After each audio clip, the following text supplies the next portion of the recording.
Hi, good afternoon. My name is Bill Young with Coldwell Banker here in Big Bear. And this short video will talk briefly about the history of Big Bear real estate, but then at the end, more specifically about what today's market is all about.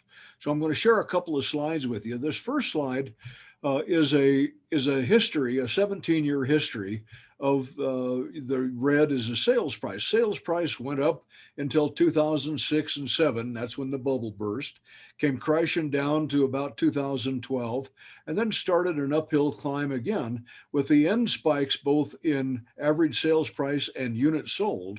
That's the summer of 2020. That's what we just walked through. This is a 17-year chart. This is the same data on a 3-year chart. And we can see the average sales price is wobbling around 280 or so. And then all of a sudden takes that big jump in the summer of 2020. And the same with the units sold, wobbled about 100 units a month, then jumped up to 240 units as an example.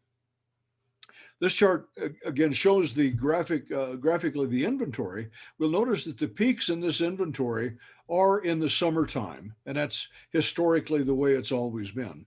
We see that the unit sold here again was about 100, and then all of a sudden the unit sold took a run up, and that was middle of last year, and the inventory came down. Now we define a seller's market, and this is definitely a seller's market. We define a seller's market as low inventory and high demand. We can see that in all price ranges, all four price ranges here, it is a seller's market. If it were a balanced market, it would be something like 6 months of inventory. But in these cases here, we see 0.1 month of inventory. We see 0.5 inventory.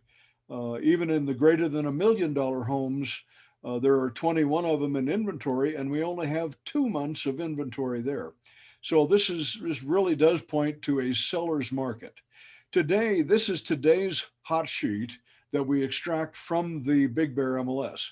I'll go through each one of these briefly to tell you what it means. And again, just to make a look here, it's residential properties in the last 7 days. Today's date. New listings, we've had 17 new listings in the last 7 days. Some people think that we don't have any more new listings coming up, but we do. We always have listings coming in. It's just that they sell just as quickly. Back on the market, we have two. And really, what that means is it went into escrow and for some reason came back out of escrow.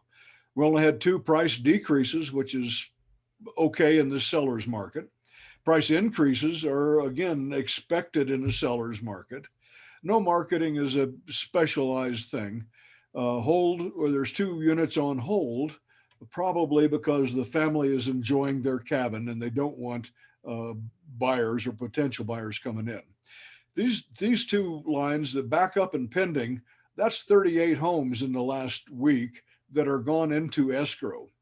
On and sold, we've had 33 homes sold in the last 7 days, but that's not quite as unusual as it may seem because it's the end of year and everybody wants to close the escrow by the end of the year.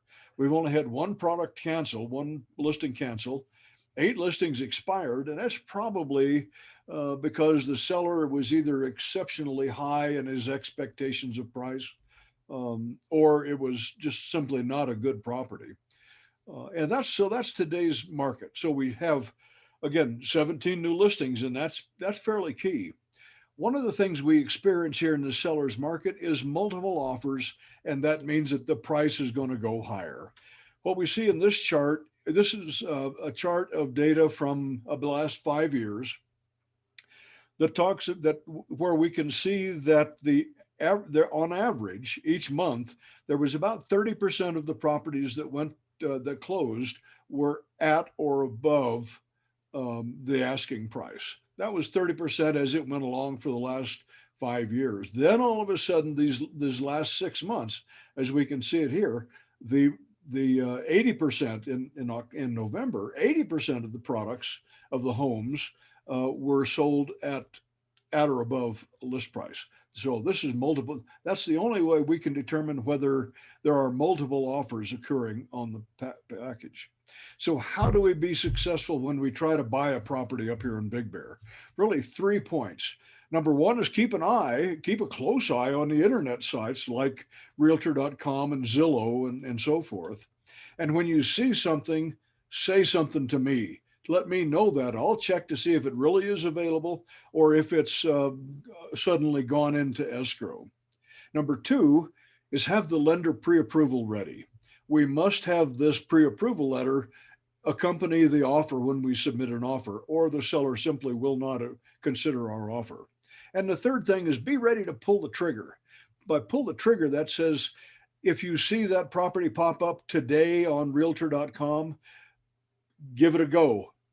The only way we're going to get in here is if you pull the trigger quickly. We can't think about it for a couple or 3 or 4 days because by then the property will have several offers on it, no doubt. So offer your best shot when you pull the trigger, knowing that it's likely to be multiple offers on that same property.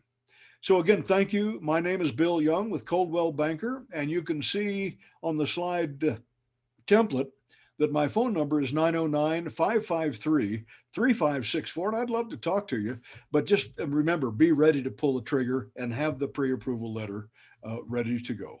Thank you very much. I do appreciate your time.